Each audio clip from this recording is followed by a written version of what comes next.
अगर आप इस्लामिक मिटाना चाहते हैं तो जितने हमारे यहाँ मुगल कालीन जो बिल्डिंगें बनी हैं उनका नाम मिटा दीजिए। आप ताजमहल को मिटा सकते हैं क्या? नहीं मिटा सकते हैं। मारेंगे भी नहीं और मानेंगे भी नहीं। संवैधानिक तरीके से मजबूर कर देंगे शासन और प्रशासन को। इस वार्ड का जितना भी धन होता है उतना धन बांटने पे मजबूर कर देंगे। एक बार डिप्टी सीएम केशव मौर्य जी ने यह कहा था कि 100 विधायक मेरे संपर्क पे है। उसी बात पे राष्ट्रीय अध्यक्ष अखिलेश यादव जी ने कहा था अगर आपका 100 विधायक है तो आप लेकर के आइए, हम अपनी पार्टी का समर्थन देकर आपको मुख्यमंत्री बना देंगे। 100 रुपए का बजट आया हुआ है, 10 वार्ड है, 10 रुपए मेरे हक का बनता है तो मुझे दो, नहीं तो कहाँ चोरी की हो, कहाँ बेईमानी की हो, ये बताओ। निरहुआ जी पे आप सांसद जी पे आरोप लगा रहे हैं। नहीं देखिए, बतौर सांसद एक स्वागत है, लेकिन वो सांसद बनने से पहले भोजपुरी फिल्मों के अश्लील गानों के गायक रहे हैं।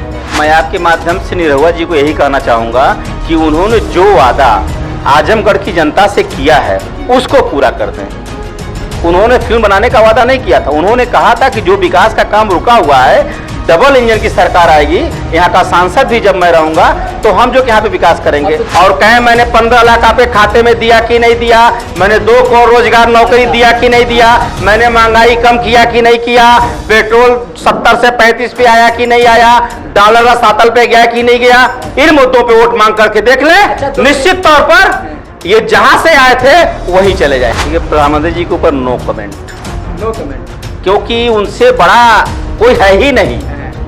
उनके ऊपर कुछ बोलना बेकार है। कुछ भी बोलना बेकार। राष्ट्रपति से भी ऊपर? हाँ, राष्ट्रपति जी से भी ऊपर। हाँ। नमस्कार, आप एनबी न्यूज़ भारत देख रहे हैं और मैं हूं आपके साथ विक्की सिंह।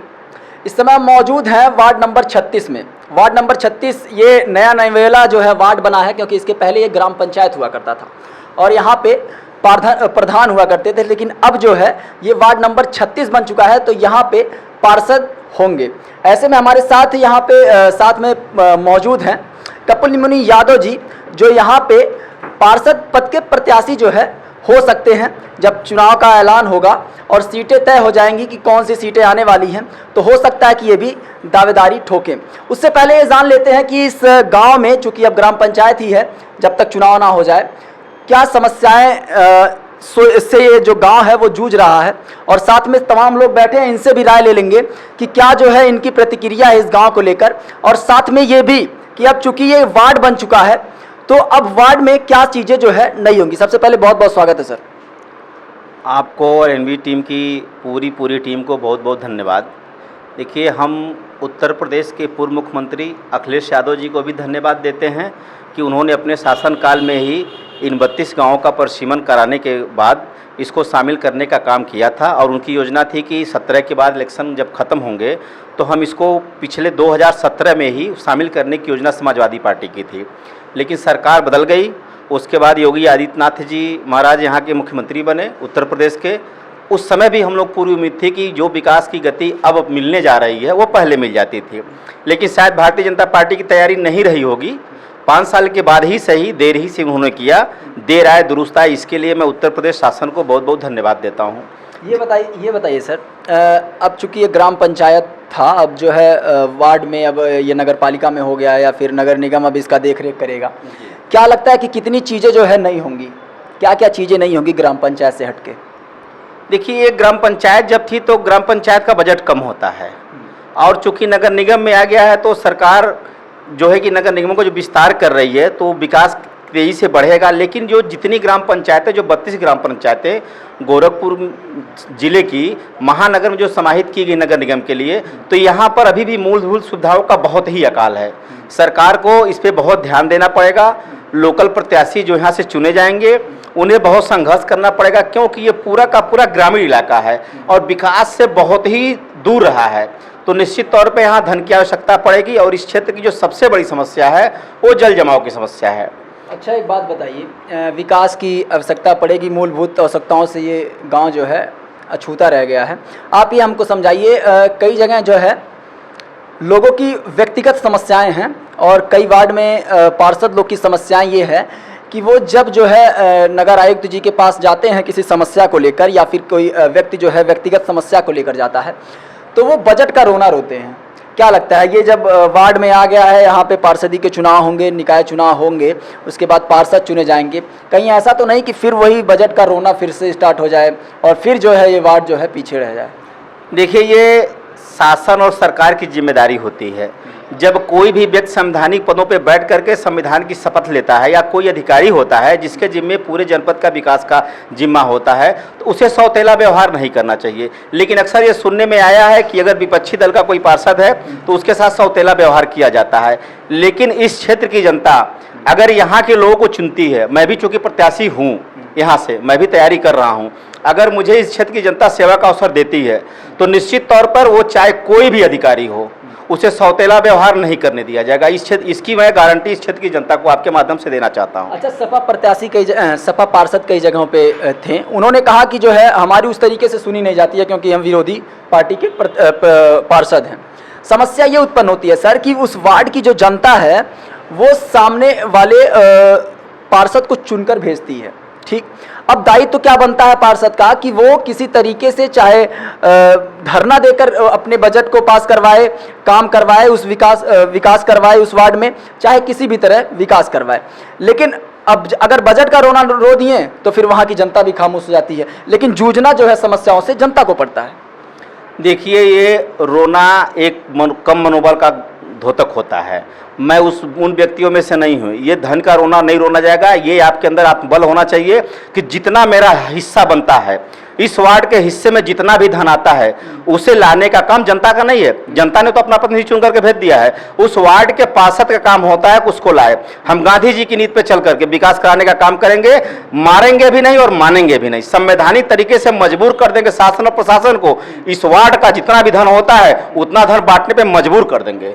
विकास नहीं हुआ और फिर से बोल दिए कि नगर निगम की जो है वित्तीय स्थिति ठीक नहीं है, इसलिए धन उपलब्ध ना होने के कारण ये कार्रवाई नहीं की जा सकती। तब क्या करेंगे सर आप? नहीं तो हम उनसे आरटीआई के तहत मांग लेंगे कि आप देखिए कितना धन आया हुआ था, हमारे वार्ड का कितना बनता है। सौतेला व्यवहार तो किसी भी अधिकारी को करने नहीं दिया जाएगा, ये मैं गारंटी देता हूँ। क्या लगता है मुख्यमंत्री के शहर में जब बजट का रोना रोया जाए तो ये कहाँ तक लाजमी है? अब ये तो देख लीजिए, ये तो अधिकारी ही बता सकते हैं। लेकिन मुझे लगता है कि मुख्यमंत्री जी पूरे प्रदेश में सौतेला व्यवहार किसी के साथ नहीं कर पाएंगे अगर जनता जागरूक है। मुझे पूरी तरीके से याद है, समाजवादी पार्टी की सरकार हुआ करती थी, उस समय यहाँ पे राधा मोहन दास जी अग्रवाल भारतीय जनता पार्टी के विधायक हुआ करते थे। वो सदन में जाकर के अपने हक की बात करते थे और सरकार उनको देती थी। तो जो व्यक्ति ईमानदारी से सरकार के सामने, अधिकारी के सामने हक की बात करेगा कि मेरा जितना बनता, अगर 100 रुपए का बजट आया हुआ है, 10 वार्ड है, 10 रुपए मेरे हक का बनता है तो मुझे दो, नहीं तो कहां चोरी की हो, कहां बेईमानी की हो, ये बताओ। आप ईमानदारी से अगर गांधीवादी तरीके से, संवैधानिक तरीके से अपना हक मांगेंगे तो चाहे कोई भी अधिकारी हो वो देने पे मजबूर हो जाएगा। आप तो नेता आदमी हैं और राष्ट्रीय महासचिव भी हैं, युवा राष्ट्रीय सचिव हैं योजना सभा के। आप ये बताइए, तो एक थोड़ा सा राजनीतिक सवाल हो जाए ये कि अभी जो है वार्ड का नाम चेंज हुआ है, बहुत सारे वार्ड का नाम चेंज हुआ है, इसमें इस्लामिक नामों को ज़्यादा चेंज किया गया है। क्या लगता है सरकार जो है इसमें भी सौतेला मुस्लिमों के साथ व्यवहार कर रही है? और समाजवादी पार्टी जो है नगर निगम में इसके लिए ज्ञापन भी सौंपी थी आपत्ति के तर्ज पर। देखिए, अब चूंकि इस सरकार का यही एक रह गया, इस सरकार इतिहास को मिटाना चाहती है और यदि हम इतिहास को भूल जाएंगे फिर प्रगति नहीं कर पाएंगे। लेकिन भारतीय जनता पार्टी की सरकार चाहे केंद्र की हो चाहे राज्य की हो, वो नाम बदलने का ही काम करे। नाम बदलने से विकास नहीं हो जाएगा। आप कहाँ मिटाना चाहते हैं? अगर आप इस्लामिक मिटाना चाहते हैं तो जितने हमारे यहाँ मुगल कालीन जो बिल्डिंगें बनी हैं उनका नाम मिटा दीजिए। आप ताजमहल को मिटा सकते हैं क्या? नहीं मिटा सकते हैं। ये जनता की भावनाओं से खेलने का काम करती है। जनता बहुत भोली भाली है। ताजमहल को भी तेजो महल करने का जो है सुप्रीम कोर्ट में याचिका दर्ज हुई थी। भाई, याचिका दर्ज कोई भी करा सकता है।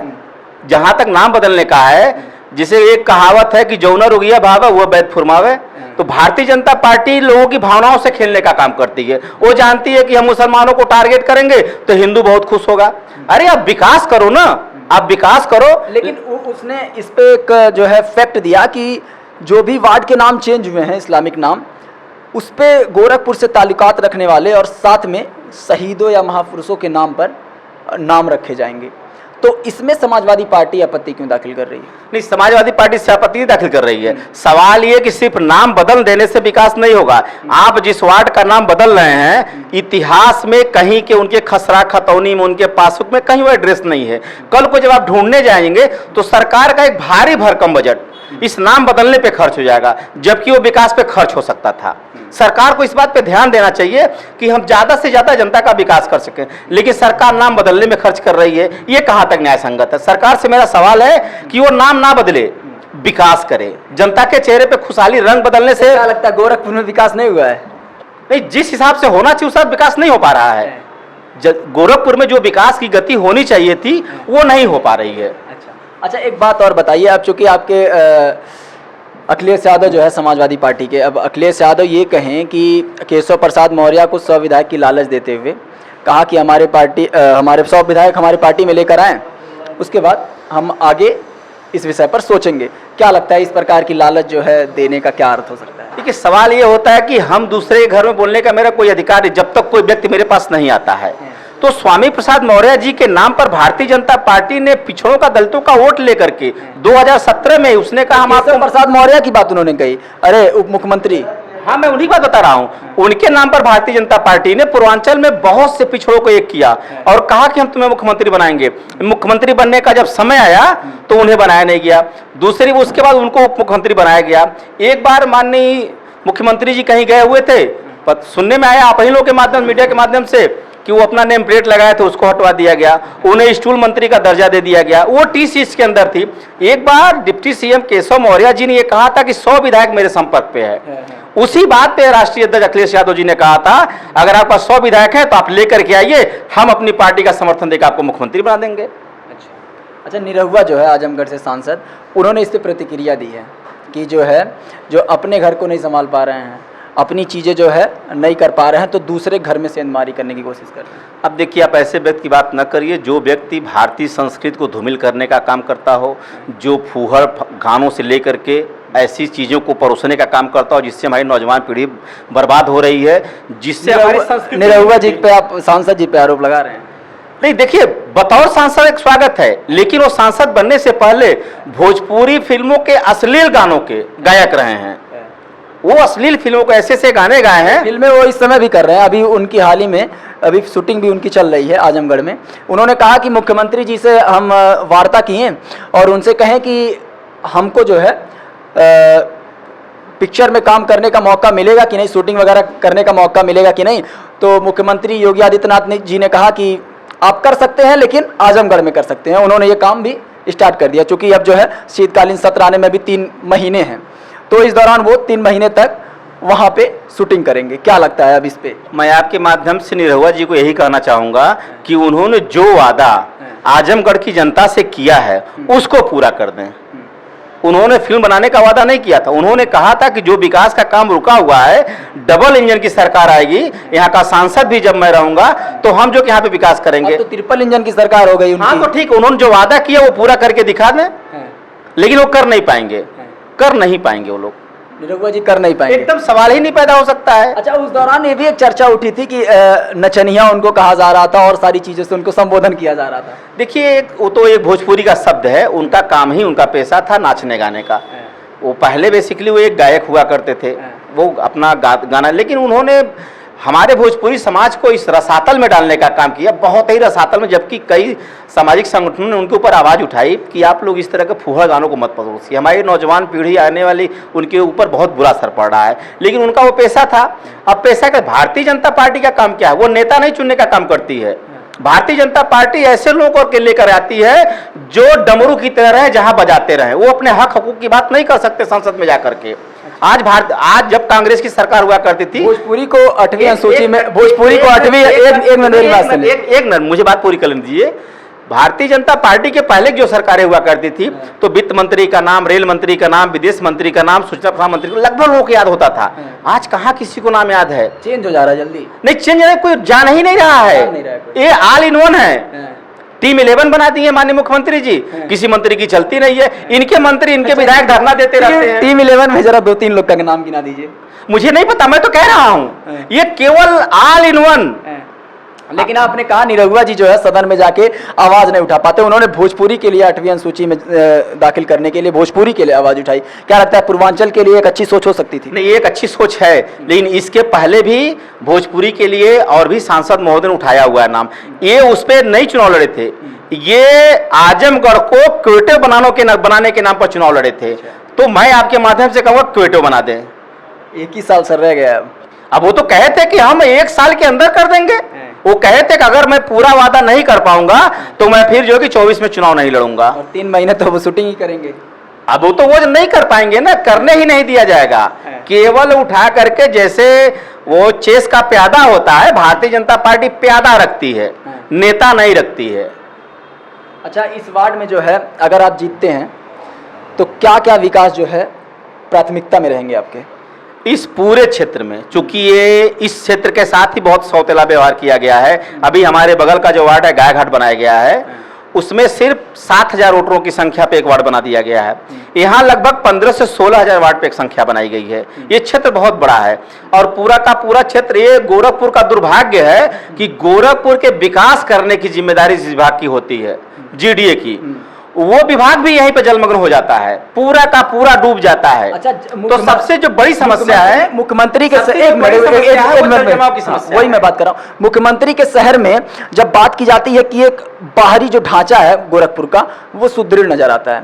आप नौका विहार ले लीजिए, कोई अगर दूर से आया, नौका विहार घूमा, 1-2 जगह और गोरक्षनाथ चला गया, चीजें समझ में आ जाती हैं, गोरखपुर बड़ा अच्छा लग रहा है।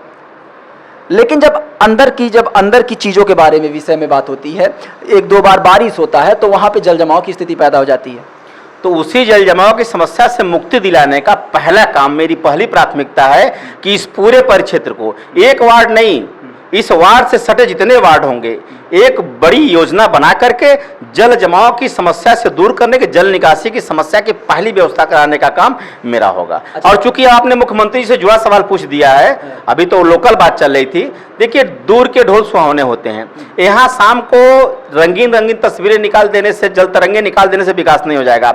जहां तक सवाल मुख्यमंत्री जी का है, मैं आपके माध्यम से मुख्यमंत्री निवेदन करना चाहूंगा कि वैट को कम कर दें, एक्साइज ड्यूटी कम कर दें, ताकि केंद्र सरकार जो महंगाई बढ़ा रही है वो इस देश की जनता को राहत मिले। अच्छा, अब नगर निगम में जो भी हाउसेज आती हैं, घर आते हैं, मकान आते हैं, उन पे हाउस टैक्स जो है वो बड़ा ज्यादा बढ़ा दिया गया। इसको लेकर भी विरोध लगातार चल रहा है और लोग इस समस्या से जूझते हुए नजर आ रहे हैं। जहां लोगों को 250 रुपये टैक्स देना पड़ता था, आज उनको लगभग तकरीबन 1,000-1,200 रुपये टैक्स देना पड़ रहा है। इन्हें 5,000 का टैक्स देना पड़ेगा। ये भारत के लोग, ये वही हिंदुस्तान है, ये गांधी जी का हिंदुस्तान है। जहां नमक पे टैक्स लगा था तो गांधी जी ने आंदोलन खड़ा कर दिया था। आज दूध पे टैक्स, आटे पे टैक्स, तेल पे टैक्स, ये भारतीय जनता पार्टी ये जान चुकी है कि चाहे हम कुछ भी कर लें, लेकिन वोट का जब आएगा तो धर्म के नाम पे, राष्ट्रवाद के नाम पे हम इनको बहका करके इनका वोट ले लेंगे। तो भारतीय जनता पार्टी को जनता के मुद्दे से कोई सरोकार नहीं है। बात बताइए, जनता कैसे इस हिसाब से समझ नहीं पा रही है इस मुद्दे को कि धर्म की राजनीति चल रही है, तुष्टीकरण की राजनीति चल रही है, ये जनता क्यों नहीं समझ पा रही है? ये हमारे जीन में है। एक बच्चा जब पैदा होता है, सिर्फ उसे बोलने जब आता है, उससे पूछा जाए कि माँ क्या कर, तो कहता है कि माँ पूजा कर रही है। माँ कहाँ गई? माँ मंदिर गई है। जबकि उसे मंदिर लिखने नहीं आएगा, पूजा लिखने नहीं आएगा। तो हमारे जीन में है। तो भारतीय जनता पार्टी उन्हीं भावनाओं से खेलती है, जनता के मुद्दों को बिल्कुल दरकिनार कर देती है। जनता अपने मूल मुद्दे को भूल जाती है, क्योंकि धर्म और राष्ट्रवाद का चश्मा जब तक इस हिंदुस्तान की जनता के चेहरे पे लगा रहेगा, तब तक ये अपने हक की बात करेंगे ही नहीं। भारतीय जनता पार्टी मेन मुद्दे से भटका देती है। मैं आपके माध्यम से भारतीय जनता पार्टी को चैलेंज करता हूं कि जो भी चुनाव हो, 14 में जो आदेश देश से किए गए थे, क्या वो पूरे हुए?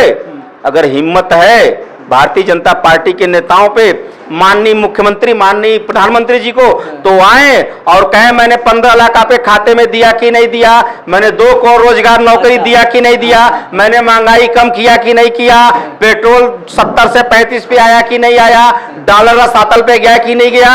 इन मुद्दों पे वोट मांग करके देख लें, निश्चित तौर पर ये जहां से आए थे वहीं चले जाएंगे। अच्छा, एक मुद्दा और गरमाया हुआ है, ये भारत जोड़ो आंदोलन कांग्रेस जो है कर रही है इस समय तमाम जगहों पर। उनके अभी हाल ही में एक आया है कि उनके टी शर्ट को लेकर चर्चा सुने होंगे, 41,000 उनकी टी शर्ट की।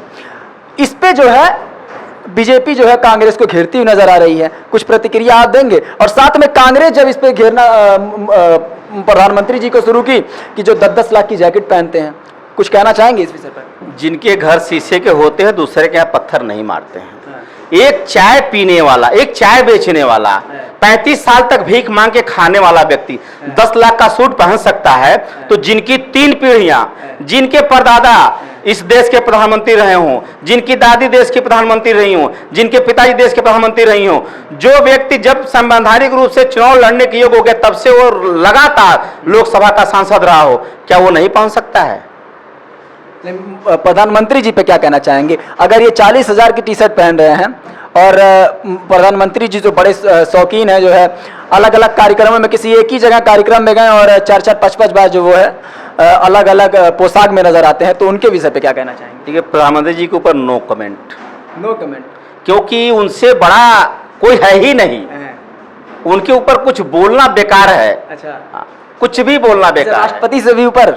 हाँ, राष्ट्रपति जी से भी ऊपर। हाँ, नहीं संवैधानिक रूप से तो नहीं है, लेकिन प्रधानमंत्री जी के ऊपर कोई फर्क नहीं पड़ेगा। बोला उससे जाता जो आदमी सुने, हमारी बात को समझे, लेकिन उनके ऊपर कोई फर्क नहीं, कुछ भी कहते जाइए, वो करेंगे अपनी वाली। चलिए, बहुत बहुत इस चर्चा में हमसे जुड़ने के लिए।